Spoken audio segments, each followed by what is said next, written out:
With you, Kurtop. Here are 100 mysterious artifacts scientists can't date. The sword for the immortals. In front of you is not just a weapon. This is a sword created at the turn of eras, when China was divided into dozens of warring kingdoms. Yet, amid this harsh reality, someone created something different, not for battles or victories, but almost like a ritual. The blade is bronze with a turquoise tint, as if it absorbed the sky's color. The handle is carved from rock crystal, clear as ice, and inlaid with gold and turquoise. The geometry, the ornamentation, the finishing, everything is so well thought out that it becomes clear the sword was not made for a soldier's hand. It was made for something greater. This was before the Warring States period, the 5th to 3rd centuries before Christ, a time of constant war, betrayal, and great reforms. But this sword stands out from the context. It speaks of ritual. It could have been used in sacrifices, in rites of passage, or as a symbol of power that must not be simply held but proven. Artifacts like these are confusing because they don't fit our view of the ancient world. We anticipate crude blades and battle marks, but instead find crystal, gold, and metal crafted like jewelry. Alien skulls. A few years ago, American and European media caused a sensation about the discovery of alien skulls in one of the caves in Russia. These strange skulls, which clearly look non-human, sparked a lot of debate. Many suggested that they might have belonged to aliens or creatures unknown to science. However, journalists soon called the story a hoax, and it quickly vanished from headlines. These skulls might have been part of an ancient ritual, or simply altered animal remains whose bones took on unusual shapes. But it's interesting to imagine what the person who first discovered them in the dark, cold cave must have felt. It's one thing to see them in a photograph, and quite another to hold this mysterious artifact in your hands, evoking a feeling of both fear and curiosity. Although this discovery was a hoax, it still reminds us how myths and facts can mix to create fascinating stories. Egypt and the swastika. As I studied the Ahnenerbe archives, things became clearer. It was important for the Nazis not just to find ancient artifacts. They needed to place themselves into a grand history, to craft a narrative portraying the Aryans as direct heirs of the oldest civilizations. Egypt was important in this system, not for its pyramids or mummies, but for its symbols and rituals. They called the swastika the sun cross. For them, it was not just a symbol, it was a code. The swastika appears in the cultures of India, Tibet, China, and symbolically in Egypt. They found confirmation of their ideas in the sun's movement and the cult's 4 directions. Sometimes it's far-fetched, sometimes quite convincing. Before the war, some NNRB researchers were in Egypt unofficially. They were interested in ancient books, burial rituals, afterlife beliefs, and how Egyptians linked power, magic, and order. The Nazis viewed this not as a religion, but as a control system, as if the ancients knew something that had been forgotten, and they came to restore it. I saw expedition photos, SS officers by temples and stone bas-reliefs with runes. It wasn't just imitation, it was an attempt to create their own religion, a new one, not relying on symbols that inspire strength. When Hitler spoke of reviving the past, he didn't mean Prussia. He looked further back to vanished civilizations that left traces, and he wanted to connect those traces to them. The mystery of the Jir civilization. Archaeologists found unique artifacts in the ancient city of Jiroft, Iran. These findings, which are over 5,000 years old, are clay and stone objects with images of unusual creatures and symbols. Special attention is drawn to figures with elongated heads and large eyes, which resemble descriptions of extraterrestrial beings. The images on the artifacts of the Jir civilization are so unique and different from other known ancient cultures that some researchers have put forward the hypothesis of possible contacts with extraterrestrial civilizations. These hypotheses are based on the idea that ancient artists could have depicted what they saw or heard about. The findings also feature complex geometric patterns and undeciphered symbols. This deepens the mystery of this ancient culture. The Jurovskaya civilization, with its enigmatic artifacts, draws interest from archaeologists and fans of mysticism and the unexplained. The sunken 700-year-old ship lies at the bottom of Norway's largest lake, Mjøsa. Between 1940 and 1970, it was used as a dumping ground for surplus ammunition. A lot of weapons were brought here after World War II. However, during the Viking era, this place was a busy trade route. The archaeologists wanted to recover all the ammunition from the bottom and also find older artifacts. Scientists mapped the lake bed, helping archaeologists find a 700-year-old Viking-era ship's remains. After analyzing the hydroacoustic data, archaeologists determined that the ship was made of wood and is 10 meters long. It is located at a depth of just over 400 meters. Although the image is unclear, even this helps determine that the ship was built after the 1300s. Before then, ship shapes were very different. Before the 1300s, the bow and stern were almost identical in shape, but in our case, the stern has a distinctive shape. Based on the sonar images, it's clear that the shipbuilders used the Scandinavian technique, overlapping the hull planks, to make the vessel lighter. Archaeologists think the vessel has a central rudder, even though Viking ship rudders were typically on the right side. Bad weather and poor visibility make it hard for archaeologists to study the ship in detail. They will continue bringing it ashore next year. Previously, about 20 ships were discovered in shallow waters, but now archaeologists are trying to study objects at greater depths. Lake Mjøsa is freshwater, so ships can be preserved in it for centuries. Metal objects, of course, will rust, but the wood will be preserved even if not in its original state. Have you ever wondered what snacks people in ancient Rome took with them when they went to gladiator fights? A skull that's 270 million years old.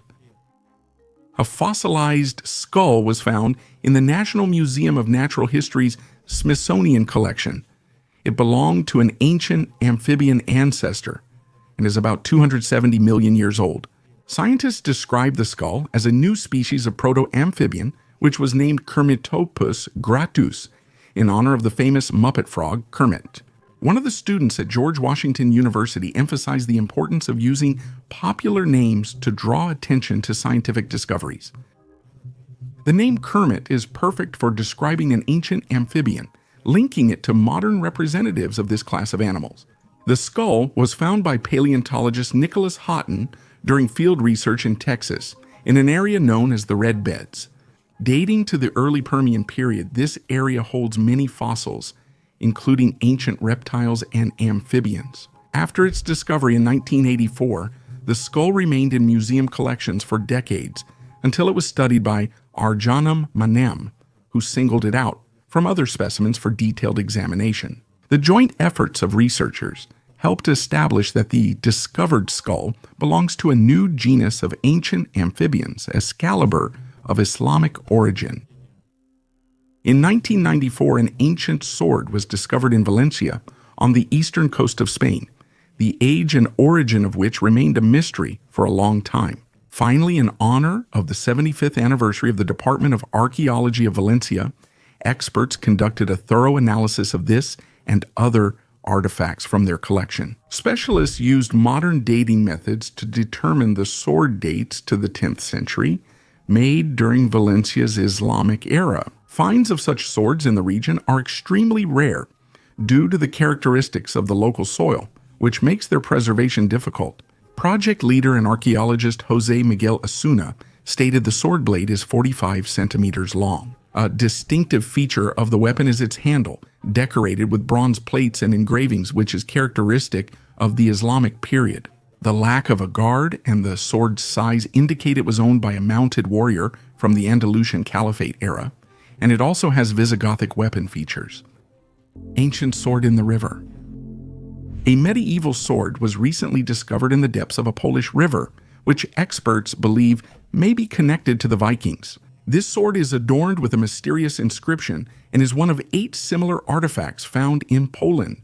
The discovery was made during deep-water operations at the Włocławek port near Torun, a city under United Nations Educational, Scientific, and Cultural Organization protection. The sword, which withstood centuries of corrosion, dates to the 10th century AD, a crucial era in Poland's history.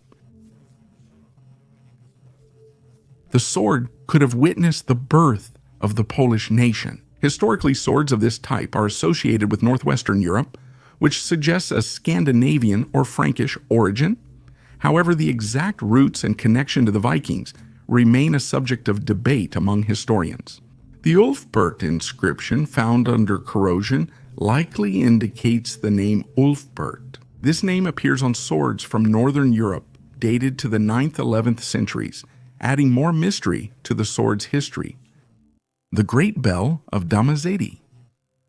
The Great Bell of Domazeti is considered the largest bell ever made. It was cast in 1484 by order of King Domazeti of Myanmar and installed at the famous Shwedagon Pagoda in Yangon, one of the most sacred places for Buddhists in the country. Historical records show the bell weighed over 290 tons, making it a record holder. However, its fate was tragic. In 1608, the Portuguese mercenary and adventurer Frei Filipe de Brito captured Yangon and decided to take the bell to melt it down for weapons. While transporting it across the Bago River, he misjudged the structure's weight, causing the bell to capsize the barge and sink. It has never been found since, despite many attempts. Today, the Great Domazeti Bell remains a part of legends and national pride in Myanmar. Its story is a reminder of how culture, spirituality, and greed can intertwine in a single artifact, the fate of which remains a mystery to this day. Oldest medicine. Recent findings in the Grotta de Pigeon Cave in Tafaralt, Morocco, are reshaping our view of ancient medicine. Researchers have found evidence of the use of medicinal herbs that dates back 15,000 years. Special attention was drawn to ephedra, a plant used in traditional Chinese medicine to treat asthma, bronchitis, and colds. The research analyzes macrofossils from late Pleistocene layers. The Grotta de Pigeon Cave is North Africa's oldest cemetery, holding 34 Stone Age hunter-gatherer skeletons. Ephedra found in ritual burials has powerful healing properties, including epinephrine and pseudoepinephrine, which help with nasal congestion and stimulate the nervous system. The preserved ephedra fruits found in the cave indicate its use for pain relief and stopping bleeding during skull trepanation. Performed 15,000 years ago, the operation is among the world's oldest. The cave is also known for the religious ritual of tooth extraction, a painful ceremony marking the transition to adulthood. Ephedra likely eased pain and bleeding, highlighting its role in ancient cultural traditions. These discoveries confirm that as early as 15,000 years ago, people had deep knowledge of the properties of plants, skillfully using them both for healing and for ritual purposes. Long before the Neolithic era, the oldest tunic from Egypt, a tunic that is 4,500 years old, is now in the Cairo Museum and is one of the most valuable exhibits of ancient Egyptian art. This amazing piece of clothing has been well preserved to this day, allowing us to take a look into the daily life and fashion of ancient Egypt. The tunic is made of linen, a popular material at that time, which was cool and accessible. Its design is simple yet elegant. The narrow sleeves and straight cut emphasize the status and level of sophistication of its owner. It is interesting to note Egypt, the uprising in Egypt, the uprising in Egypt, the uprising in Egypt, the uprising in Egypt, the uprising in Egypt, the uprising in Egypt, the uprising in Egypt, the uprising in Egypt, the uprising in Egypt, the uprising in Egypt, the uprising in Egypt, the uprising in Egypt, Egypt, the uprising in Egypt, the uprising in Egypt. Once among the sand dunes of Egypt near the city of Luxor, you will notice two giant stone figures. They guard the ancient sarcophagus of the pharaoh, like two majestic and silent sentinels. But one day, after the great earthquake in 27 before Christ, one of them began to sing. Yes, you heard that right. It started making a sound that was like a whistle and a moan at the same time. That's how the legend of the singing Colossi of Memnon began. It's not a myth. For centuries, people heard this mysterious melody. It became so well known it was used as a standard for tuning instruments. Hundreds, no thousands of curious souls came from all corners of the earth to hear the song of these 700-ton giants. Scientists naturally couldn't ignore such a wonder. They struggled for a long time with the mystery of the singing stock, but couldn't find a satisfactory answer. They suggested the musical phenomenon was linked to dew evaporating from the statue's porous sandstone in the morning, with wind and rising temperatures creating the unique sound. These statues stand in the City of the Dead. Here lies one of the most breathtaking Egyptian temples, where the pharaoh is buried with his entire family. And by the way, these two similar statues depict Pharaoh Amenhotep III. Each of them weighs 720 tons and reaches a height of 18 meters. In 199 AD, after a careless restoration, the statue's song suddenly stopped. People took this as a bad sign and were sure that it was a harbinger of disasters and wars. When you find yourself in Egypt, be sure to visit the City of the Dead and come face to face with these great giants. I'm sure you'll remember this encounter forever. I was near them recently and they inspired admiration in me. Funeral costumes of the Han Dynasty. In ancient times in China, high-ranking people were buried in unique costumes made of jade plates fastened with gold wire. The smooth, cold plates formed a stunning mosaic symbolizing Han Dynasty wealth. Such burials have not been observed anywhere else except in China. In Chinese, they are called pinyin, which means jade suit. For centuries, people thought that jade burial suits were just a legend. People couldn't even imagine that rulers in those times could be so wealthy as to cover their entire bodies with incredibly expensive jade. But the discovery in 1986 confirmed that these were not just legends described in ancient texts. This discovery became a sensation for China and the world. At last, archaeologists managed to confirm that the rulers of the Han Dynasty were buried in jade suits. The Han Dynasty was extremely powerful and ruled from 206 before Christ to 220 AD. It is one of the most iconic Chinese dynasties, and today, Han people are still China's main ethnic group. Han Dynasty rulers' tombs transformed our understanding of Chinese burial practices. In 1983 in Dingxian, Hebei province, researchers discovered one of the most expensive jade suits in history, which belonged to ruler Huai. The suit is made of 1,203 pieces of jade, connected by gold threads, with a total weight of 2,000 grams. The most complex suit consisted of 2,498 pieces of jade. A teddy bear soldier. In 1908 for Christmas, a boy from Birmingham received a teddy bear as a gift, which he named Captain Bruini. However, the bear's fate changed in 1915 when the boy's father was called to war. To ease the pain of separation, the boy dressed his friend in a homemade military uniform. The bear received a unique outfit: stylish baggy pants, a U-saber, a pistol, and even a driver's license signed by the boy's father. On the postcard with the bear's story, it says, "The costume is made of pieces of jade. The costume is made of 2,006 pieces of jade. The costume is made of 2,006 pieces of jade. The costume is made of 2,006 pieces of jade." The edible part is the creation of a young artist, one of the works by Medvedev T. Patreon personally USEB Agna, personally USEB. The bear remains a mystery, but some clues have been preserved. For example, a driver's license signature with the likely surname Bullrate. Captain Bruini is up for auction in Newbury, Berkshire, where he is expected to go under the hammer for 1,200 pounds sterling. The Guardian from Mohu. In Peru's highlands in the Mohu area stands a simple, short stone statue that still evokes strange feelings. At first glance, it's just a carved monolith in the Tiwanaku style. Clear lines, a static pose, and hands folded on the stomach.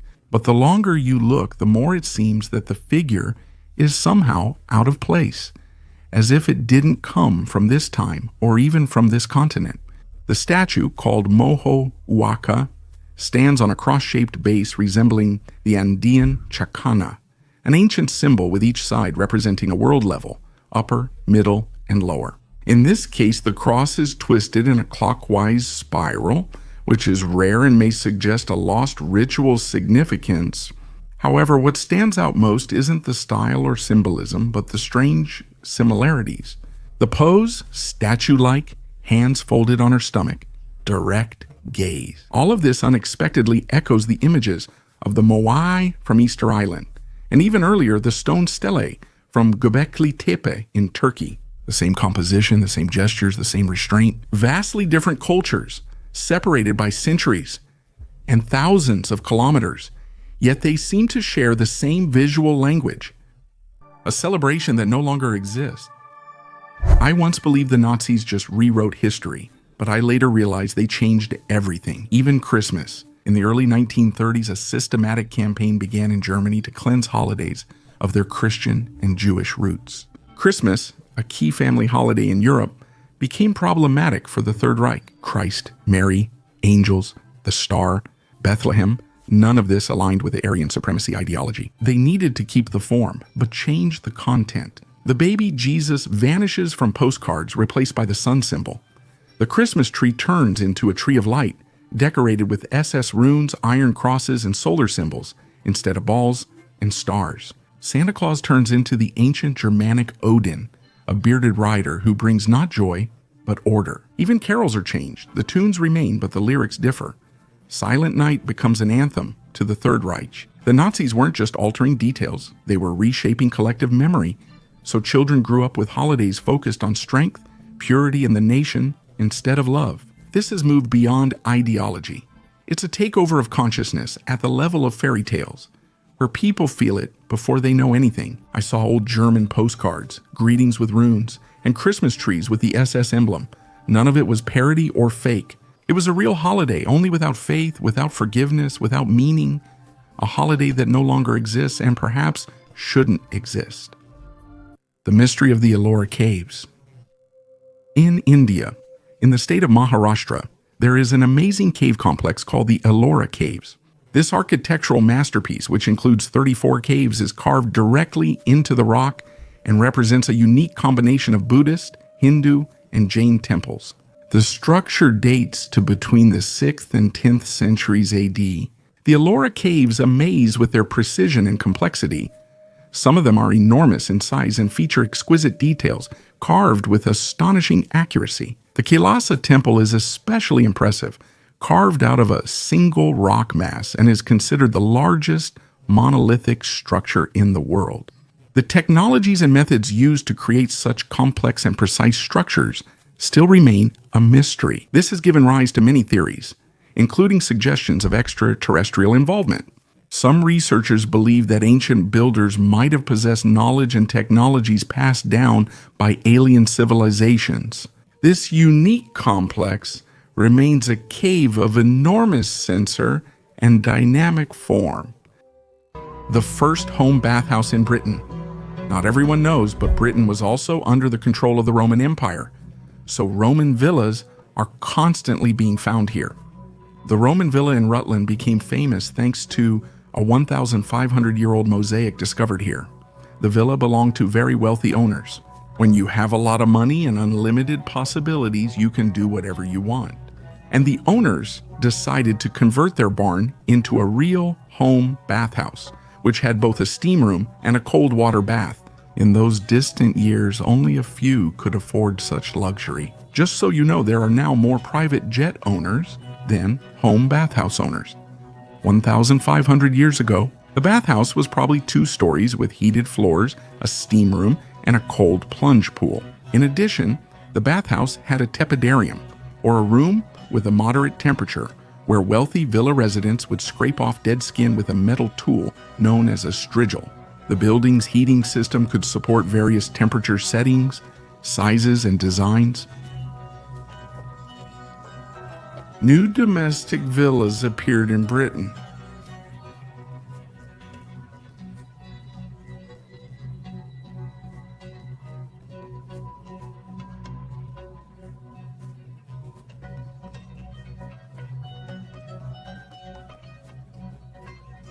Formazine out of Formazine. The next find is no less interesting. An amateur archaeologist managed to find an ancient wedding ring, mini Stonehenge. In the English county of Derbyshire, not far from the town of Matlock, archaeologists discovered an ancient ceremonial complex from the Bronze Age, about 3,700 years old. This place was part of a large stone circle long hidden in the forest. It began with the curiosity of 24-year-old student George Bird, who grew interested in a solitary stone in the forest near his home.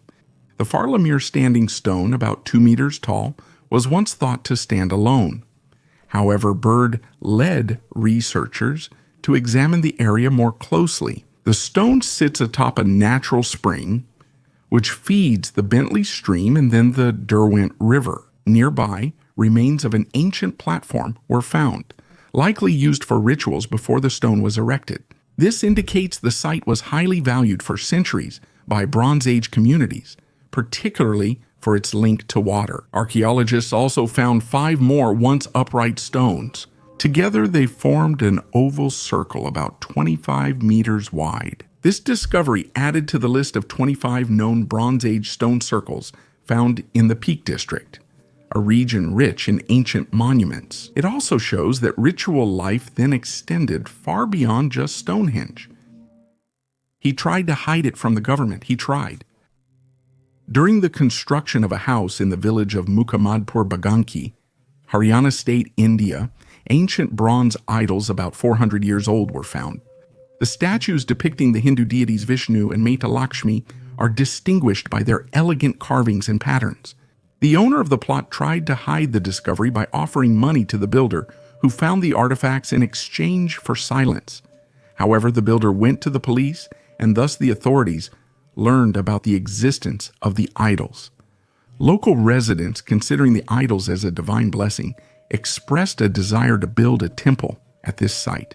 But the Department of Archaeology refused them, stating that the artifacts are state property and must be preserved for study and subsequent storage in a museum. At the moment, the statues are undergoing scientific analysis to determine their exact age and history. Preliminary scientists confirmed that the idols are about 400 years old. Researchers are searching for inscriptions or markings on the idols to help determine their origin. Subtitle editor: A. Bright glass beads. Archaeologists studying the Bronze Age in northern Italy have discovered thousands of glass beads over 3,000 years old at the ancient settlement of Frontesino. These bright artifacts shed light on the earliest art of glassmaking in Europe. The team of archaeologists found a Bronze Age clay furnace surrounded by tools and remnants of glass objects in a structure unlike any other in Europe from that era. Among the finds are many multicolored beads that have retained their vibrant colors, from blue to red, white to black, with patterns of swirls and spots.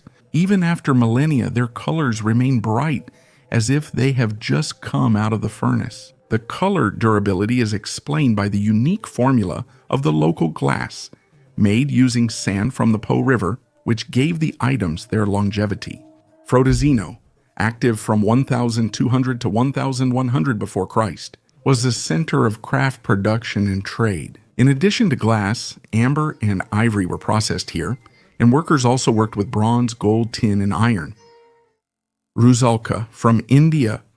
Few have heard of the archaeological complex Chandrakitugar in India, which is located about 35 kilometers from Kolkata.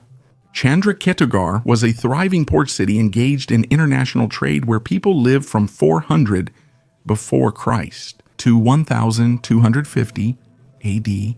Today, only the ruins of a 10th century brick Buddhist temple remain at this site. Interest in Chandrakitugar grew because of numerous terracotta artifacts from the Shunga Chandra period. That is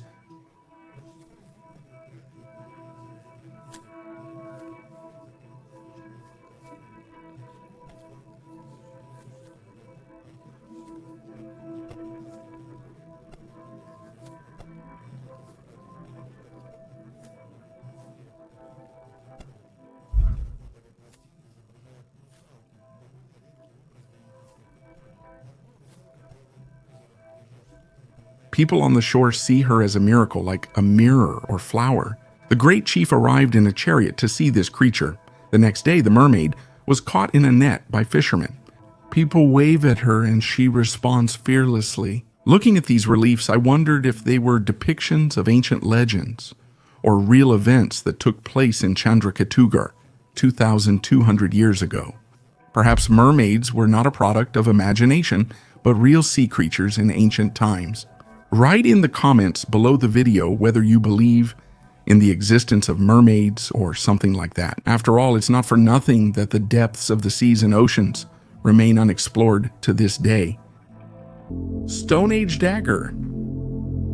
Imagine you're 12 years old, walking through your schoolyard, and you find a real Stone Age dagger. That's exactly what happened to a little girl from Norway named Ellis. While playing, she noticed a strange stone on the ground. Ellis showed her find to her teacher, who immediately realized it wasn't an ordinary stone.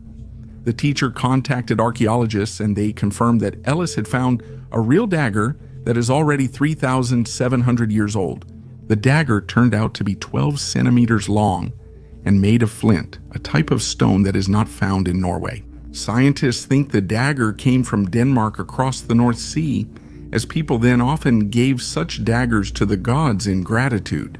Archaeologists spent more time in the schoolyard searching for more from that era, but found nothing else.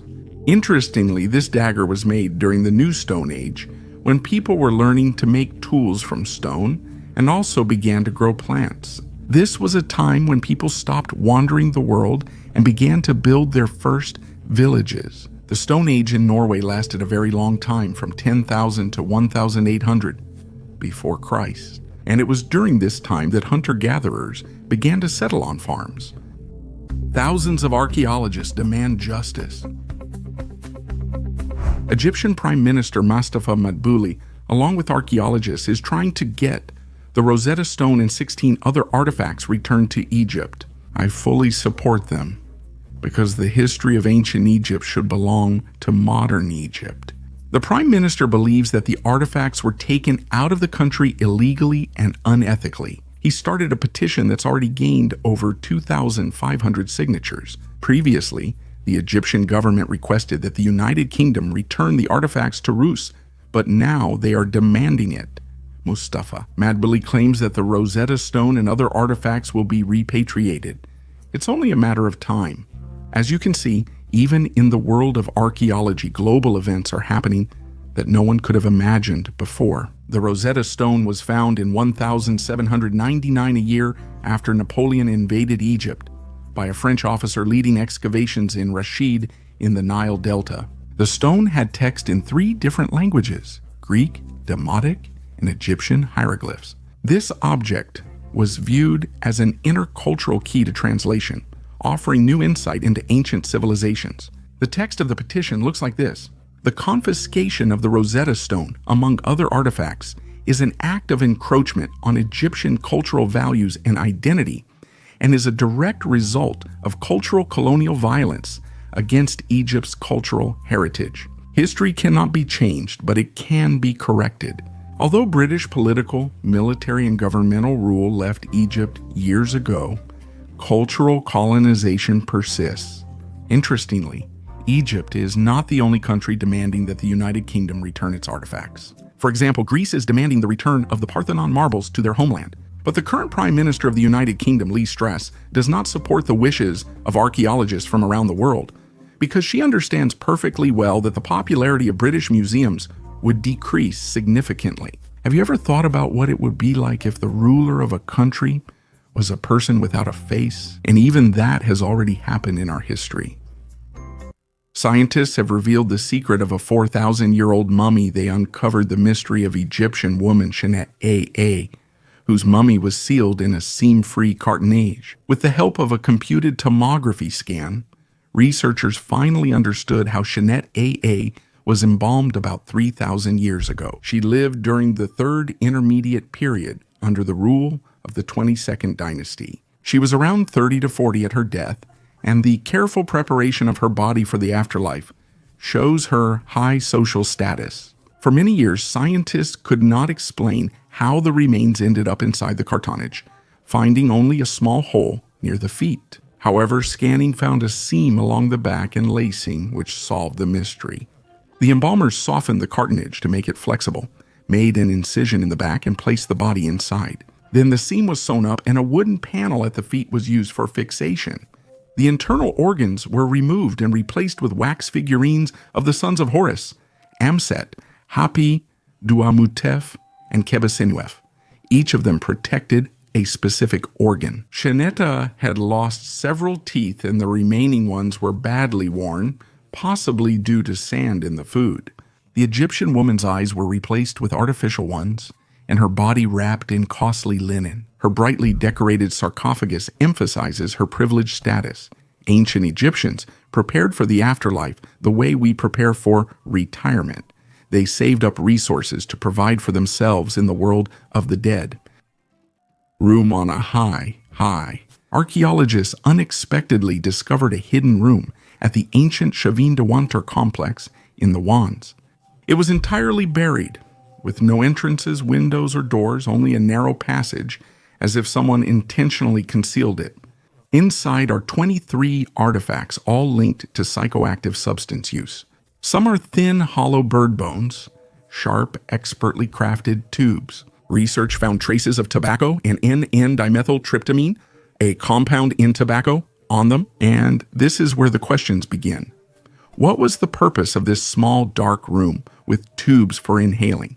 Why was it isolated? Why was it built in such a way that it would be hidden forever? A study author says, "This isn't spontaneous shamanism. It's a strictly controlled, formalized ritual. Maybe it wasn't meant for everyone. Only the elite, like priests or ruling castes, had access to these practices. Because hallucinations here are not just a journey inside oneself. It's a mechanism of power. A small room, 2 or 3 people, darkness, and a hallucinogen altering reality. Such conditions could create contact with gods, trance, visions. And while people usually believe that priests really talk to spirits, the priests could use this as a tool, both for control and for management. The trail of the Amber Room is alive. Ito follows. I've heard about the Amber Room since childhood. The most mysterious loss of World War II, taken away, hidden, dissolved somewhere between the fronts. There are dozens of theories. There are almost no traces left, but last year news appeared that made everyone reconsider everything. Polish historians revealed a new lead, archives, testimonies, and old routes for moving valuables. All evidence suggests the Amber Room may have been moved deep into Poland, possibly to a castle, tunnel, or mine. It's not fully established, but a trail once thought dead has resurfaced. What really got me was the reaction. Like someone didn't want this topic brought up again. There were efforts to hush it up, deny it, and ignore it.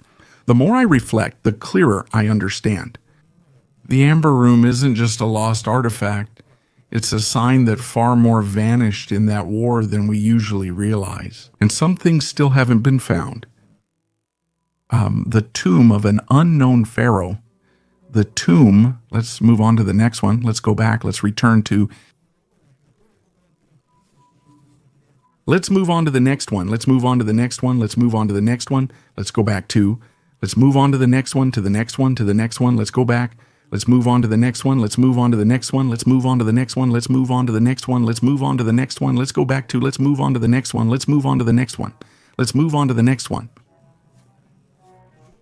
Let's move on to the next one. Let's move on to the next one. Let's move on to the next one. A phenomenon, but their burial sites have not been found yet. The tomb dates back to the Second Intermediate Period, a difficult time in Egypt's history when the country was divided into several kingdoms and was in political chaos. One of these regional kingdoms was the Abydos dynasty, whose representatives may have been buried in this area. Interestingly, the new tomb is part of the earlier and more influential pharaoh Neferhotep-Fertili's complex, with architecture resembling both Middle Kingdom and later period tombs. Scientists reconstructed the woman's image. We have entered a new era where modern scientists not only reconstruct ancient events and objects on paper, but also model ancient people in life size. These people look just as they did centuries ago. In our case, researchers from the Museum of Natural History and Archaeology in Trondheim, Norway, have recreated a model of a woman based on a skeleton who lived here 800 years ago. This smiling elderly woman looked the same centuries ago and walked around Trondheim with a cane 800 years back. She could never have imagined that researchers in the future would create a 3D model of her and give her a new name. The old woman is now called Thora, a name chosen by residents and media polls. Of course, there is no information about the woman. All that is known is her burial place and approximate age. Even this information lets us make assumptions about who she was. At the end of the 1200s, there was a cemetery in Trondheim, central Norway, where the remains were found. The cemetery was located next to the central street, where fairly wealthy people lived at that time, mostly craftsmen and merchants. Most likely, the old woman was from a merchant family and lived a comfortable, prosperous life. For a long time, the elderly woman walked hunched over and leaning on a cane. She didn't have a single tooth in her lower jaw, which was considered normal for those times. The museum staff did extensive work on the model, bringing in top specialists for sewing and makeup, to convey the spirit and warmth of those times as accurately as possible, so that museum visitors would feel positive emotions while observing a person who lived and walked here 800 years ago. One of the visitors might be her great-grandchild. Norway is a top destination for archaeologists, frequently offering new discoveries. One of them is a 700-year-old ship. Baigu stone pipes. In a remote area of China at the foot of Mount Baigu, amazing underground stone pipes have been discovered. These ancient structures, over 5,000 years old, are remarkable for their complexity and precision. Excavations have shown that the pipes go deep underground and come in various sizes, from small diameters of a few centimeters to huge ones, over a meter in diameter. The technology used to create these pipes remains a mystery to modern scientists. How did ancient civilizations How do you carve and install such complex structures? Their origin and purpose remain unknown, which leads to many hypotheses and assumptions. Researchers suggest that these pipes might have been part of an ancient water supply or ventilation system. However, there is also a more intriguing theory. It is possible that the Baigu stone pipes are evidence of extraterrestrial involvement. The precise construction raises questions about ancient technologies we still don't understand. Similar artifacts have also been found in other parts of the world, such as the Colorado Plateau. The pipes here have diameters from 50 centimeters to 1. Archaeologists found that these pipes developed an iron-rich crust inside. A similar find was made in Louisiana, United States of America, with a diameter of 70 centimeters. An 11th century pocket computer. United Kingdom historian Federico Gigante found one of the oldest 11th century astrolabes inscribed in Arabic and Hebrew in an Italian museum. This instrument for measuring angles and star positions became a key find at the Verona Museum. This artifact is so multifunctional that by modern standards, it could easily be considered a pocket computer. Federico Gigante found the device in the museum's online catalog and requested more information, but they said that the object hasn't been studied yet. When the scientist arrived at the museum, she found both Arabic and faint Hebrew inscriptions on the astrolabe, which she believes shows centuries of scientific exchange among Arab, Jewish, and Christian worlds. Research has shown that the astrolabe could have been made in Al-Andalus, the Muslim region in Spain. Muslim prayers and Hebrew lines have been preserved on the instrument, highlighting its cultural and religious significance. The similarity of the discovered astrolabe to Byzantine and early European models supports the hypothesis of its Iberian origin. This unique artifact is believed to have first entered the collection of the Italian aristocrat Ludovico Mascardo in the 17th century, and later it passed to the Maniscalchi family, who in 1990 founded a museum to preserve their private collection. Egyptian armor made from crocodile. The Egyptian crocodile armor is truly a unique find. It was made from crocodile skin and used in religious rituals in ancient Egypt. In the era of the pharaohs, crocodiles were seen as sacred symbols of strength and power. The god Sobek, often depicted as a man with the head of a crocodile, was one of the most important deities in Egyptian mythology. He was often associated with the power of the pharaohs, as well as with protection and fertility. armor made from leather, by priests during religious rituals in honor of Sobek. Crocodile skin, in turn, was considered a powerful amulet that protected against enemies and evil spirits. DNA of a woman from paleontological ornaments. Imagine you find an ancient pendant made from a deer's tooth, and you ask yourself, who wore this pendant? Who was its owner? Researchers from Germany know the answer to this question, and it's all thanks to DNA. In Denisova Cave, where the pendant was found, scientists were able to extract and analyze the DNA of the woman who wore this pendant about 20,000 years ago. DNA shows she was closely related to people from that era, but farther east in Siberia. During the excavation, they handled the finds carefully to avoid contaminating them with modern DNA. They wear gloves and masks, and the finds are immediately placed in clean bags. Soil is removed from the items in the lab. This method proved to be effective. The researchers were able to extract not only the DNA of the deer, from whose tooth the pendant was made, but also a large amount of the woman's own DNA. The scientists found as much of the woman's DNA as is usually found in a human tooth. This means that now scientists can learn about people not only from their remains, but also from the objects they used. This opens up new possibilities for studying our ancestors. However, there is one caveat. This method only works on recent discoveries, so the old artifacts that have been in museums for many years still remain a mystery. Welcome to a new era in archaeology and genetics. Now we can literally touch history, studying not only the object itself, but also learning about the person who used it. This time machine connects ancient objects to people, helping us uncover past mysteries. The Amber Bowl. This magnificent amber bowl, which is about 3,270 years old, was found in the Great Round Barrow at Hove, England, during excavations in 1856. Amber is a material known for its beauty and is associated with the sun and life energy. In ancient times, it served both decorative and ritual purposes. According to researchers, the discovered bowl could have been a high-status item belonging to an important member of society or a chief. Creating such a bowl required exceptional skills, since amber is a fragile material, and working with it demands patience and craftsmanship.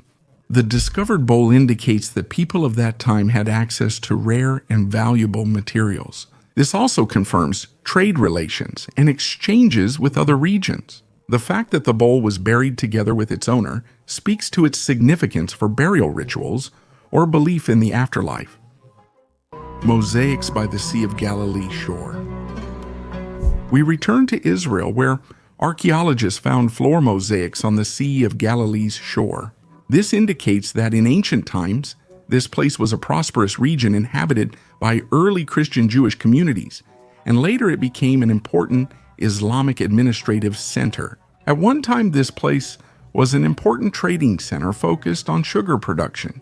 The caliph's son commissioned a palace featuring one of Palestine's earliest mosques. This area was struck by a major earthquake around 749 AD and was later abandoned. Professor Kunin and his team have been conducting archaeological research in this area for the past decade, starting with excavations and restoration work at the caliph's palace.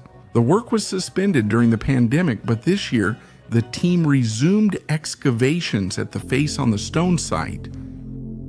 Due to drought in the Brazilian region, the water level in the Amazon River has reached a record low. This led to the discovery of faces and figures engraved on a stone over 2,000 years old. These petroglyphs, depicting animals and natural forms, were discovered along the Rio Negro at the Ponto das Lajes archaeological site, known as the Place of Slabs.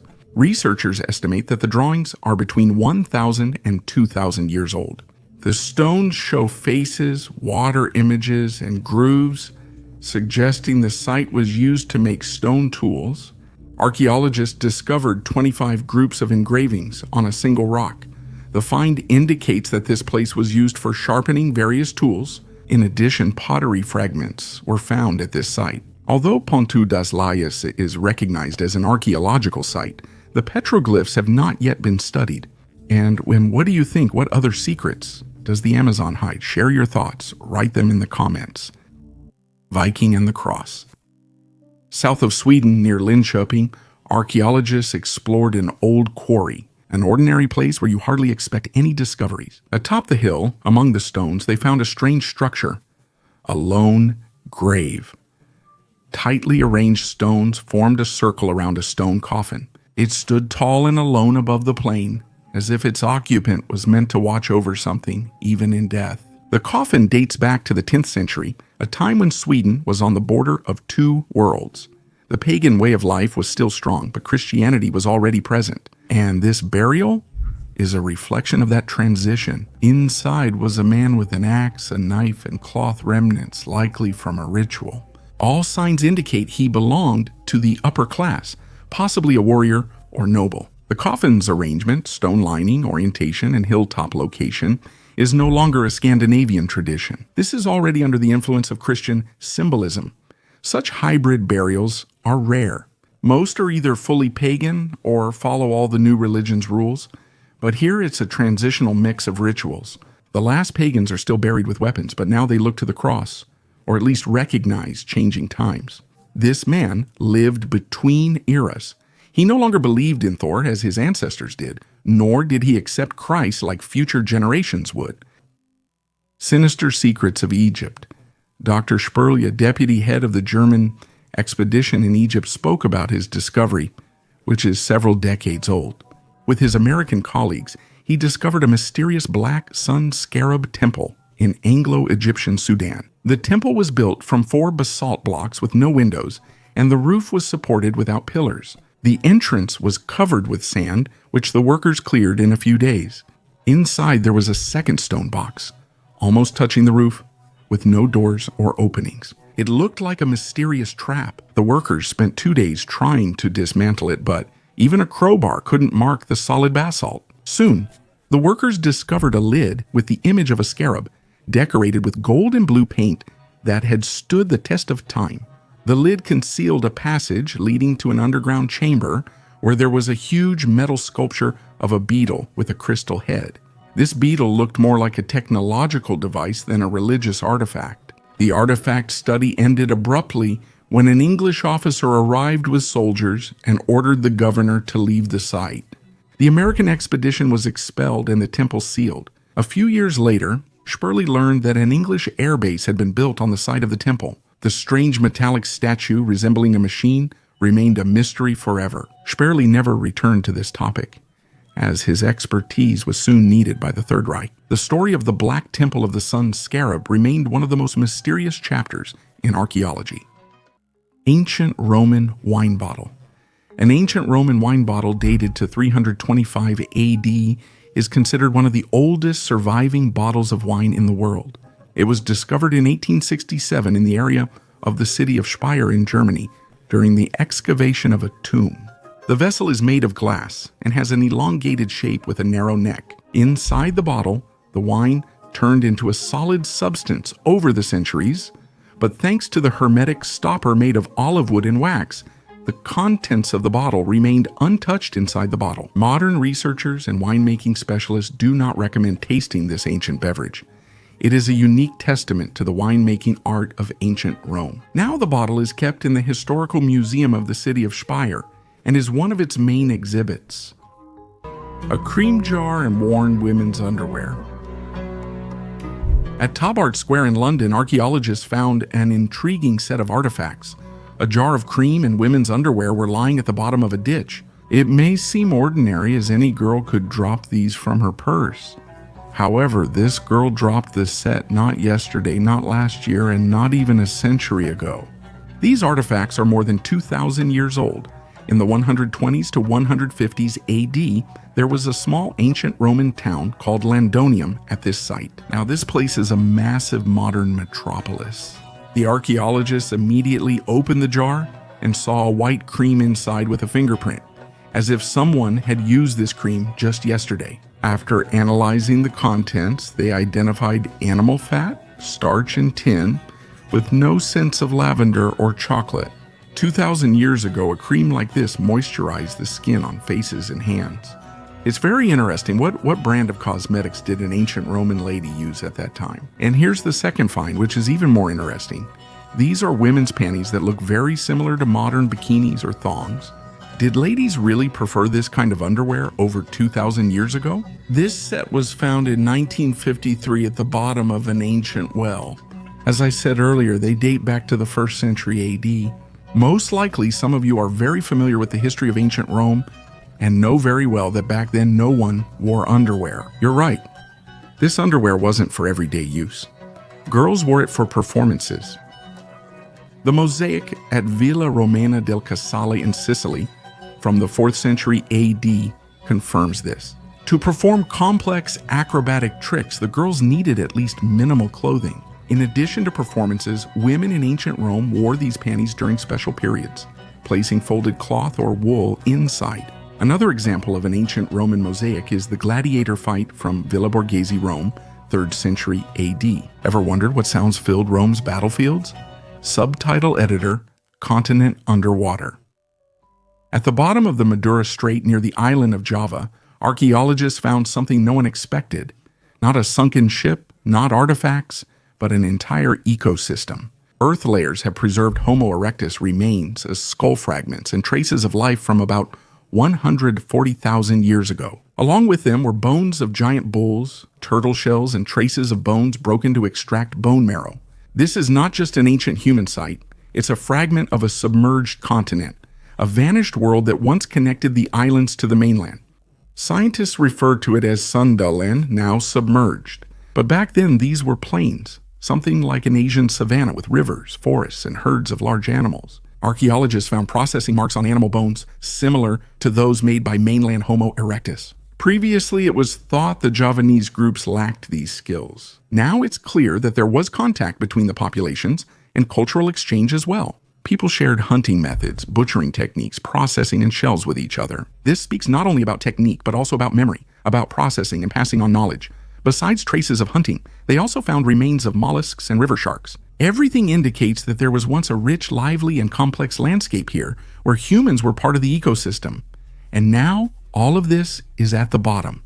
Sundaland sank underwater tens of thousands of years ago, silently and without leaving traces of cities or temples. And if it weren't for the occasional finds on the seafloor, we wouldn't even know it existed.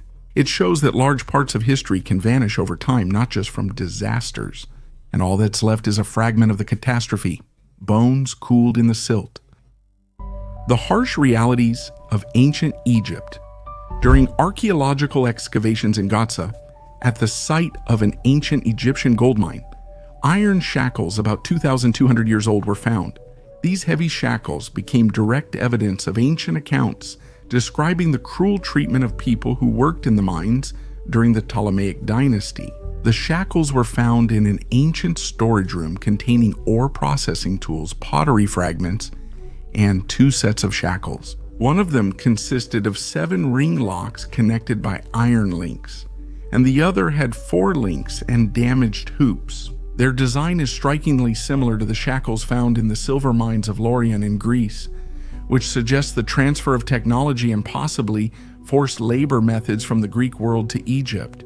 Archaeologist Berangi Redden notes that this discovery confirms ancient texts describing the fates of prisoners of war and criminals who were sent to forced labor. The Gaza mine operated in the 3rd to 2nd centuries before Common Era during intense mining expansion under the Ptolemies. Residential houses, streets, and baths were found there, but behind the facade of organized life, harsh conditions were hidden. Interestingly, archaeologists also found tablets and shards with records indicating that some workers were paid while others worked under strict control. The Salt Man from Iran. This astonishing discovery was made in the mid-1990s in the salt mines near Sharabad in the mountains of Iran. Archaeologists believe that these are the remains of a worker from an ancient salt mine who died right at his workplace about 1,500 years ago.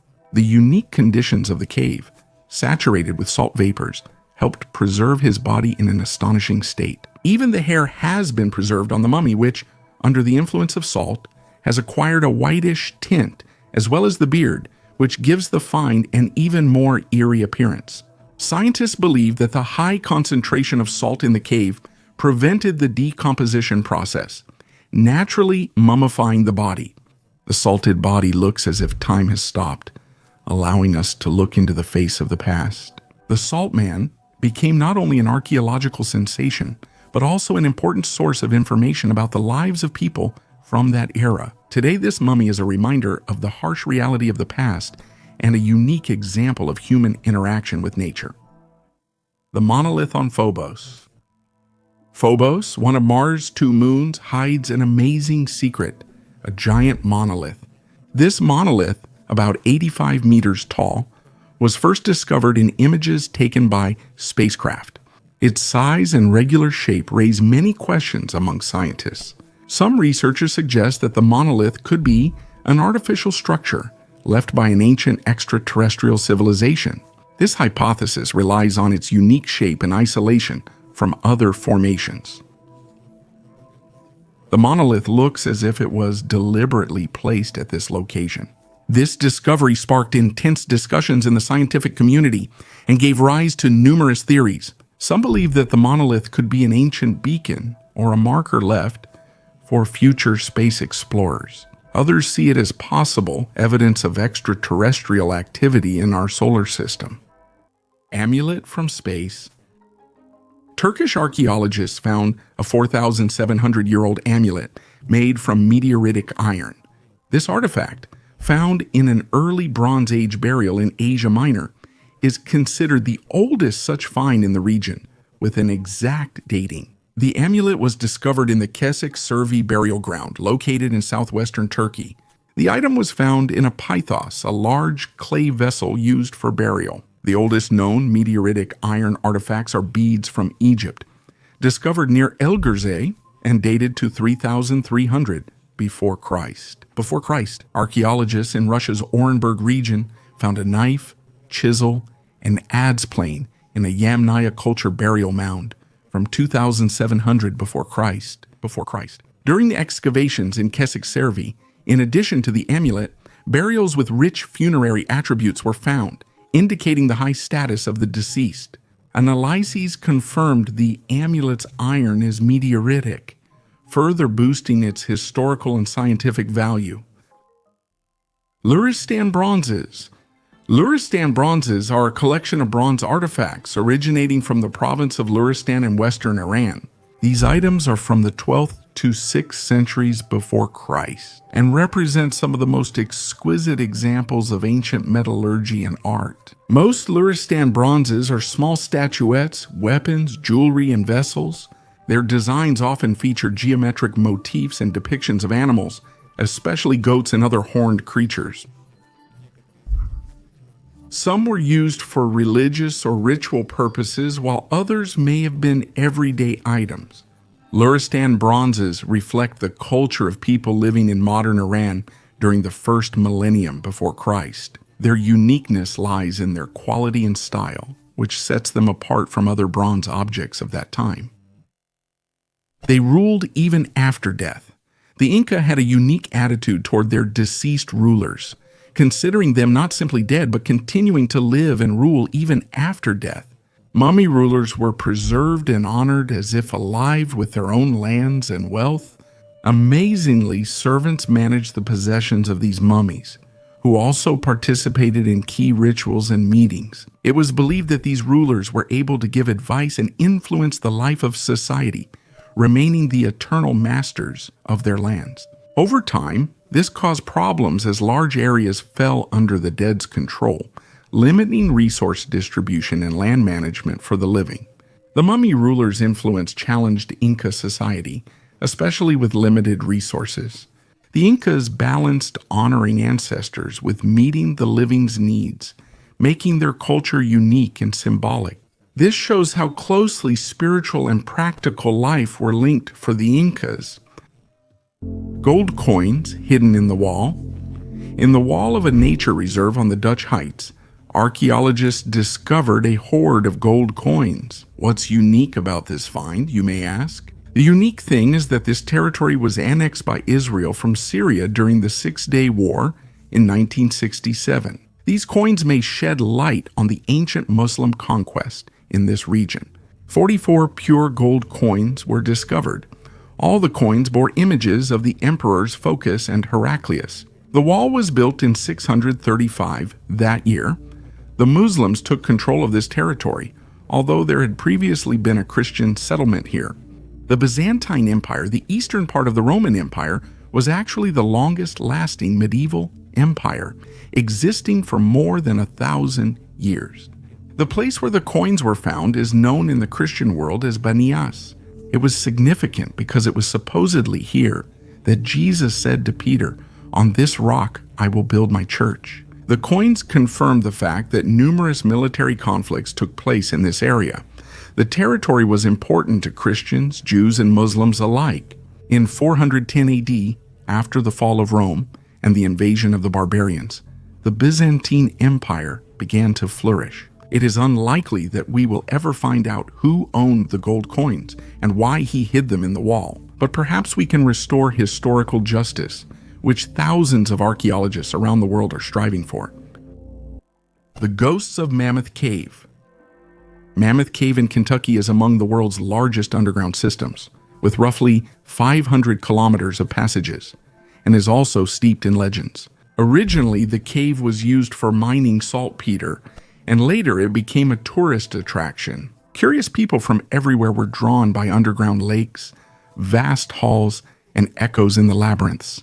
However, the cave gained real fame thanks to stories about ghosts. Among visitors and workers, there are rumors that in the cave you can encounter the souls of deceased workers who once toiled in its depths. Tourists often report strange shadows, vague silhouettes, or unexplained voices coming from the darkness.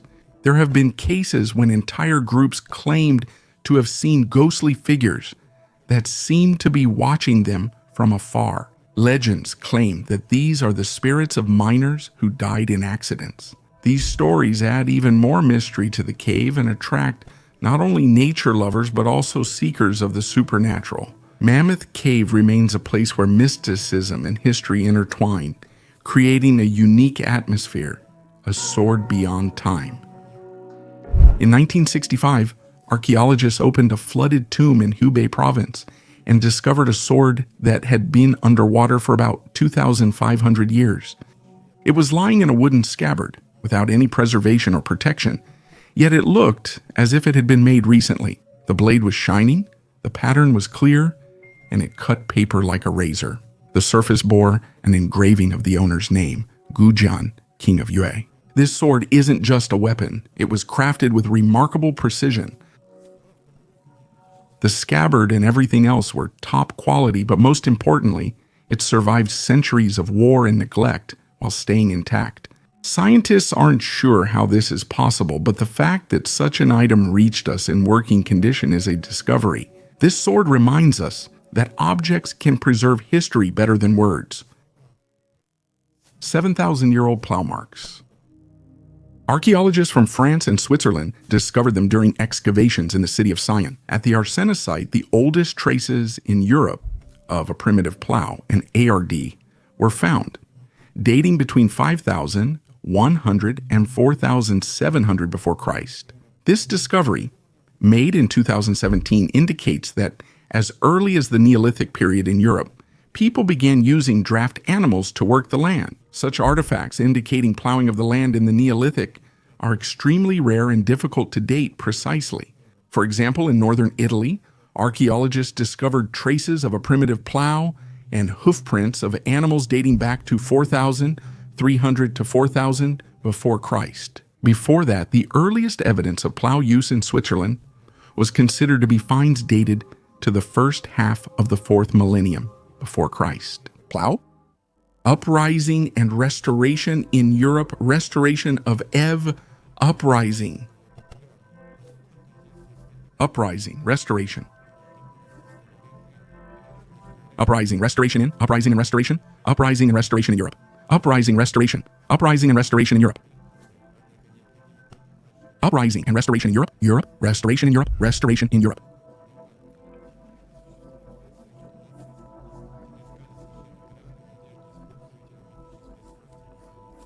Restoration in Europe. organized by the Ahnenerbe SS Research Institute. This version becomes even more interesting. Some historians say Nazi expeditions to Tibet and other areas aimed to find relics like the Grail, but there is no clear evidence. There is also an opinion that the Grail could have been located in southern France, in the Cathar region, and that the Nazis conducted excavations there. This myth was further inflated thanks to popular culture, especially movies and books. In a number of works, the Nazis are depicted as chasing after sacred relics, including the Grail, to gain supernatural power or justify their ideology. However, scientific and historical research on this topic proves that although the Nazis were indeed interested in the occult and mysticism, most of these claims are based on myths. Nevertheless, the idea that the Nazis might have been searching for the Holy Grail has become one of the most recognizable and exciting themes in modern pop culture. The Führer's last teeth. When I read about the Argentine bases and Hitler's escape, I always had one question inside. Is there any direct evidence that he actually died in 1945? In April 2024, the Federal Security Service published a photo that answered this question. The photo displays a jaw officially identified as Hitler's remains, stored in a cigarette box containing 9 teeth. French forensic expert Philippe Charlier matched the jaw with 1944 X-rays, confirming its authenticity. The match is exact. Also, cyanide traces were found on the denture metal. This confirms the suicide theory. Poison, capsule, gunshot, everything just like in the official sources. It's strange. For years, we searched for conspiracies and legends about an escape, but it was much simpler. No tunnels, doubles, or submarines, just a jawbone, an old archive, and years without attention. It's as if no one wanted this subject to be finally put to rest. Maybe because reality isn't as spectacular as the myth. A faceless figure? In the Damjili cave in Azerbaijan, archaeologists found a tiny sandstone figurine. It's only 5 centimeters long. The details are impressively precise. The hairstyle, belt, and clothes are present, but the face is absent. No gender, no expression, just a reserved pose and an impression. This 9,000-year-old artifact is the earliest Mesolithic human figurine found in the South Caucasus. Its value isn't in being first, but in existing. In a region without pottery, someone was already carving a human figure. Scientists think the figurine is from a transitional era when nomads began settling, and not only homes, but also rituals, memory, and symbols emerged. The Neolithic period didn't arrive here all at once. It manifested through things like this, quietly, slowly, and imperceptibly. Menstruation and brewing. Have you ever pretended to be sick to avoid going to school or work? You're not alone. Even the ancient Egyptians did things like that. Imagine this. Scientists from the British Museum came across a huge stone shard called an ostrakon.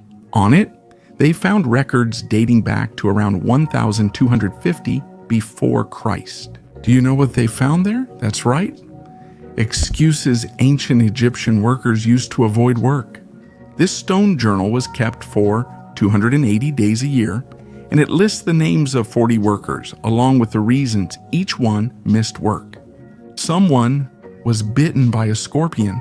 Someone else was taking care of a sick mother. For example, some of the reasons sound pretty funny to us. For example, some workers left work to take care of their wife or daughter during their period, and workers also had to take days off to embalm deceased relatives. It was a complex, time-consuming process that required attention. Don't forget beer. Ancient Egyptians, including children, drank it as a nutritious beverage. And yes, workers sometimes took days off to make it. So friends, if you ever feel like taking a day off to brew beer, remember, even the ancient Egyptians might envy you. The Lycurgus Cup. The Lycurgus Cup is a unique ancient artifact that combines high art and complex technical execution. This 4th century AD Roman glass cup is a vivid example of ancient glass-making skill. The unique feature of the cup is its ability to change color under different lighting. In reflected light, the cup appears green, but when light passes through it, it takes on a rich red ruby hue. This effect comes from gold and silver nanoparticles in the glass. The image on the cup is based on Greek mythology and tells the story of Lycurgus, who tried to kill Ambrosia, the son of Dionysus, the god of wine. In the image, you can see how vines, created by the vineyard, entwine Lycurgus's body, depriving him of the ability to move. The Lycurgus cup is housed at the British Museum. It is a striking example of ancient art and proof of the advanced chemistry and optics knowledge of ancient craftsmen. A lock beneath the asphalt, archaeologists found a 17th century metal combination lock during excavations on Nikolskaya Street in central Moscow. 7 discs featuring Latin letters and the initials MV. The lock was simple but well made. It's unknown who used it. It may have been a travel chest or a personal casket. Nearby, bells of colored metal were found in the ruins of a burned building, dating to the late 16th or early 17th century. They were probably hidden before a raid or fire, as people do when unsure if they'll return. The bells lay well preserved in the corner on the ground. Elsewhere, a Turkish dish was found. Cone and flower-shaped baking molds and ornamental tiles are all common items. They came from different people, places, and times, but ended up in the same layer, all within the same city beneath what we've long considered an ordinary street. The first of its kind Bronze Age fortress. In the Romanian forests of Neamp's County, archaeologists discovered an ancient fortress about 5,000 years old, and modern LIDAR technology helped them with this. Thanks to drones equipped with laser scanners, they were able to see through the dense vegetation and get a clear image of the structure that had been hidden from the human eye for centuries. The fortress dates to the transition from the Neolithic to the Bronze Age, when people first built fortified settlements. LIDAR showed this was a powerful, well-designed structure with long moats, earthen ramparts, and a strategic high-ground location, evidence of advanced knowledge and organized labor among ancient builders. Modern technology is essential for truly understanding the scale and structure of ancient monuments. These aren't just ruins, they're remnants of a sophisticated civilization we're only starting to rediscover. Lost history. A long-awaited fragment of the famous Dead Sea Scrolls, dating back 2,700 years, was recently found.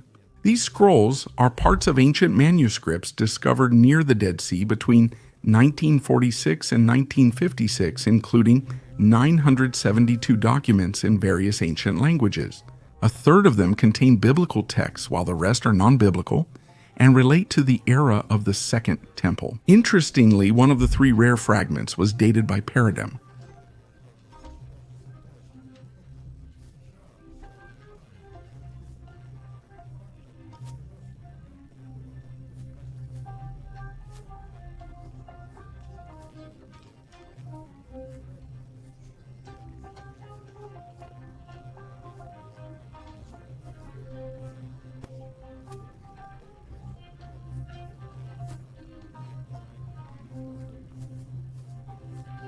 And his servant Hagar, which is quite popular.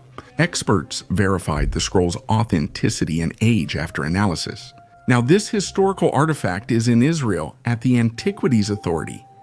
However, many similar scrolls are still hidden in private collections around the world, books from people. In the 18th and 19th centuries, there was a grim practice of binding books in human skin. This rare and shocking phenomenon was called anthropodermic bibliophagy. Some copies of medical or philosophical treatises, as well as personal diaries, could be bound in the skin of deceased people, most often in their memory. For example, some doctors use the skin of their patients to bind medical texts in order to immortalize their contribution to science. Books like this have become the subject of increased interest and research. Modern technologies, including DNA analysis and chemical tests, make it possible to determine whether the binding is really made from human skin. This phenomenon shows both the era's scientific interests and its views on death, memory, and the body. Today, anthropodermic books are rare artifacts that evoke both horror and fascination, as well as serve as a reminder of the strange and contradictory traditions of the past. What did the largest ancient ship look like? The need for huge warships arose in humanity long before steam engines and steel hulls. Thousands of years ago, fleets were the main tool for influence, used to secure borders, conquer land, and access resources. The Diadochi, Alexander the Great's successors, are thought to have founded ancient military shipbuilding. They were the first to build real war giants like Polier and Tessercantor, comparable in scale to modern battleships. One of the most impressive ships of antiquity was the Egyptian Tessercantor, built in the 3rd century before Christ by order of King Ptolemy IV Philopator. It was a real floating fortress, 130 meters long and 22 meters high. The ship could hold about 4,000 rowers, not counting the marine crew and supplies. The name Tesseracantera translates as 40-oared according to the number of rows of oars. The exact number of oars is disputed, with researchers citing figures from 300 to 600. According to surviving descriptions, the ship was heavily armed with a ram, catapults, and battle towers, and looked like a moving fortress. Its sides were decorated with wooden, carved vines. Crocodiles and other mythical creatures were painted on the stern, and the bow was crowned with a 5-meter figure of Aeolus, the ruler of the winds. Inside there were halls, statues, libraries, and reportedly stables.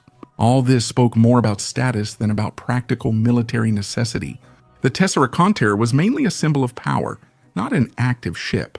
Due to its size, it lacked full maneuverability and couldn't go to sea alone. It was towed by triremes. Nevertheless, its very existence became an engineering breakthrough. The Egyptian Tesseracanteres is not just an archaic ship, but a vivid example of how ancient technology could reach incredible scales. Yes, it didn't become a combat legend, but it definitely went down in history as one of the most ambitious naval projects of its time. Paths for the Dead. Archaeologists from the University of Aberdeen have discovered hundreds of previously unknown prehistoric monuments in Ireland, including 5 Stone Age structures used to mark the path of the dead to the afterlife. Discoveries in County Wicklow were enabled by LiDAR, which produced detailed 3D landscape models. The area where the research was conducted was inhabited from the early Neolithic to the late Bronze Age. Scientists discovered 5 long and narrow structures called Cursus monuments, ranging from 150 to 400 meters in length, which are considered rare for Ireland. These structures served as pathways for the dead, guiding souls on their way to the afterlife. Interestingly, 4 of the 5 Cursus monuments align with the sun's cycles. 2 point to sunrise on the summer solstice, and 2 to sunrise on the autumn equinox. 3 Cursus monuments near burial complex further support the idea of their role in funeral rites and the soul's journey to ancestors. These prehistoric monuments remain some of the most mysterious in Ireland and Great Britain, since no artifacts have been found near them that could provide more clues about their functions. A real princess of the Maori tribe. There is a real story behind the biography of this animated character. When the screenwriters began the project, they thoroughly studied Polynesia's history. To create the main character in the animated film Moana, they drew inspiration from several local women. The most famous among them was Te Puea Karangi. The Maori tribe is also called the Pacific Vikings because of their warlike nature and way of life. They even took part in World War II on the island of Britain. The princess's story began in the late 19th century. She was the Maori king's daughter. Because the ruling dynasty was small in number, the girl was raised from a young age as a future ruler. She was sent to boarding school at 12 to help her adapt to life in more developed countries. She had major problems with her peers because of her appearance. 3 years later, her mother passed away and she had to return to her homeland to take her mother's place. She couldn't settle in her homeland. She flatly refused to fulfill the obligations placed on her. She changed men and started drinking. She only settled down and married at 40. Meanwhile, the tribe faced growing hunger and chaos. The basic upbringing was still very strong. The woman was worried about her people and, giving up her bad habits, agreed to fulfill her duties. After World War II, a terrible tragedy occurred in New Zealand, and Te Puea took many orphan children under her wing. She raised them as her own, likely unable to have children due to her youthful bad habits. Top New Zealand officials noticed the princess and started connecting with her, sharing it all with the press. But the woman was annoyed that people addressed her using that title. She considered it arrogant, and by doing so, she strengthened her authority among her people. Britain and New Zealand tried to exploit her power for their own gain. Tepuea received the King George Silver Medal for saving the orphans and was named a Commander of the Order of the British Empire by Britain. She tried to refuse these awards. However, Britain's attitude toward the Maori tribe would have worsened, so she had to concede. In the end, she managed to lift her tribe out of poverty, and Maori children were able to receive a European education. However, in her old age, she became quarrelsome, suspicious, and capricious. Friends and loved ones turned away from her. It's just a pity that the problem wasn't her, but the illness that affected her mind. But by the time her friends found out about it, it was already too late. Tepuea died before reaching her 70th birthday. If in this story diplomatic relations were established through awards, then in South America, it was done with the help of monkeys that were sacrificed. The sculptures of San Agustin. In the depths of the Colombian rainforests, in the San Agustin Archaeological Park, amazing figures of an ancient culture were discovered. These sculptures, created more than 1,000 years ago, amaze with their mysterious shapes and unusual features. Local archaeologists and researchers believe that they may represent mythical creatures or even aliens. The sculptures of San Agustina depict anthropomorphic and zoomorphic beings with disproportionately large heads, big eyes, and strange accessories. Some figures are shown with wings, others have anthropomorphic bodies with animal features. These features prompt many questions about the ancient culture's beliefs and symbolism. One of the most intriguing figures is the so-called flying man, who resembles modern depictions of an alien with wings. Some researchers suggest that these sculptures may have been connected to astronomical observations or rituals aimed at communicating with celestial beings. San Agustin Archaeological Park holds South America's largest collection of prehistoric monumental sculptures, featuring over 500 statues. These artifacts provide a unique insight into a culture that left behind few written records, but enriched the world with its mysterious art. 5 skeletons that shouldn't exist. In the spring of 2024, archaeologists in Poland made a strange discovery. Human remains, 5 skeletons, 3 adults, a teenager, and an infant, were found under rubble at the Wolf's Lair, the former Nazi leadership residence. They all lacked feet, hands, identification clothing, and any explanation. This part of the complex belonged to Hermann Göring. It was here that he held closed meetings. There were no outsiders here, and there certainly couldn't have been any burials. The area was heavily guarded, with access to these rooms limited to a few people whose identities remain unknown. No dental prostheses, papers, or military dog tags were found.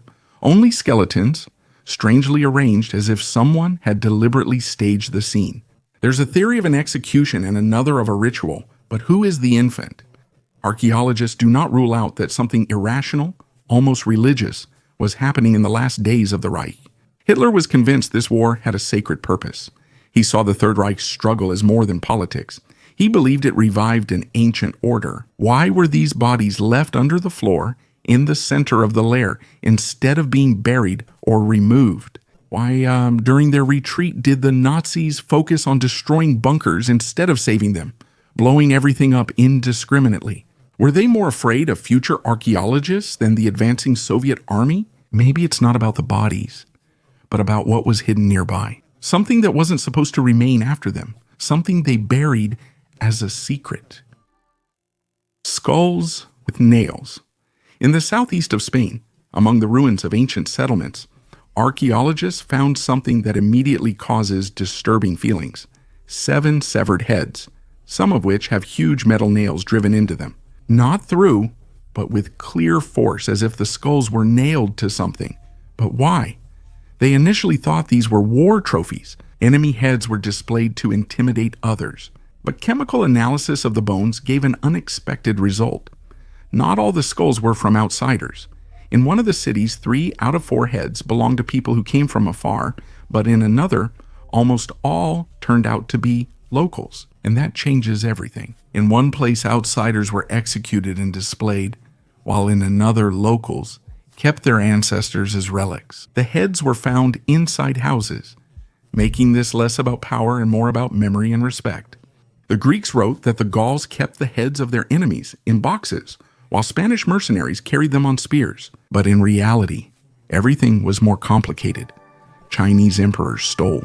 Chinese emperors believed that jade could grant immortality, so they ordered themselves to be buried in special suits made of jade plates, fastened with golden threads. Such burials were mentioned in ancient chronicles, but for centuries no one found any evidence of their existence.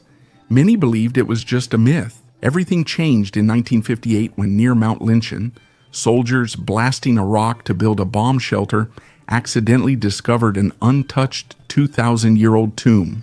The attire of Shang, Western hand ruler, and his wife Do Wan. These tombs were actually underground palaces packed with thousands of relics, weapons, vessels, and jade incense burners. The most amazing discovery was 2 burial suits made of jade, preserved in perfect condition. Liu Xing's suit consisted of 2,498 jade plates, connected with 1,100 grams of gold thread, while his wife's had 2,160 plates and 700 grams of thread. These outfits fully hugged the bodies, even covering faces with masks. The tradition of such suits was explained not only by the symbolic, but also by the magical role of jade. In ancient China, jade was considered the embodiment of purity and resilience. It was regarded as a sacred material. According to beliefs, it could protect the body from decay. Special importance was given to the 9 orifices of the body. They were sealed with jade plugs to ensure immortality. However, discoveries have shown that the theory did not work. Jade suits did not protect the bodies from decay. Why are such finds so rare? The answer is simple: looting. Even before archaeology appeared, jade was incredibly valuable. Tomb raiders hunted for it for centuries. Tombs were burned, the suits were dismantled, and the jade plates were sold or melted down. Over time, the looting became so widespread that in 222, Emperor Wen of Wei issued a decree banning the use of jade suits. He ended a 400-year-old tradition, realizing the immortality this way was impossible. Though the idea seemed grand, ending the tradition was both tragic and ironic. Emperor Wen was determined enough to put an end to this vicious cycle. And perhaps it was precisely because of this ban that we were able to see the genuine jade suits centuries later. Jade mask. Archaeologists made a key discovery in Guatemala's dense tropical forest at Chichiquitam. They discovered an interwoven jade mask, which is believed to have belonged to an unknown Maya king who lived about 1,700 years ago. This find may shed light on the religious devotion and royal succession of the Maya during the early classic period. It also supports the hypothesis that members of Maya royal families may have been enslaved by more powerful dynasties of Mesoamerica. Besides the mask, archaeologists at Chichiquitam discovered a skull, teeth, a skull-shaped stone box, and many offerings like shells, bones, and jade pieces. Alexander Takovinin, a Maya epigraphy specialist, helped decipher the bone glyphs and identified the remains as a ruler's. Itzamakukaya Baklam, and the deity depicted on the mask turned out to be Yaxvayabchak. He is an incarnation of the Maya god of storm, gold of the Ptolemies. This diadem is over 2,000 years old, made in Egypt during the Ptolemaic dynasty, which began after Alexander the Great's death. It probably belonged to a noble woman, a queen, priestess, or court heiress. The ornament is made of thin sheet gold. On the sides there are torches depicted symbols of power and light, and in the center is the Heracles knot, a well-known protective amulet in the Greco-Roman tradition. It symbolized protection, healing, luck, and childbirth. On the diadem, the uniqueness of the amulet is part of its design. Dots are tied along the line of the forehead, and golden tassels hang from the lower edge. There were 8 originally, but only 5 remain. When the head moved, they swayed and reflected light. The carnelian, garnet, and pearl inlays are visible only up close. The ornament wasn't made to be flashy, but to reflect a personal image, Few such items survive today, especially nearly complete ones. The diadem is now in the Getty Museum, where it is displayed separately under spotlighting. Even under glass, it's clear this isn't just an object. It once belonged to a real person, not just an era. None of this turns history upside down, but together, it makes you look at it more closely. It's easy to overlook things like this, but if you pause, they stay with you. Thanks for watching until the end. Goodbye, everyone.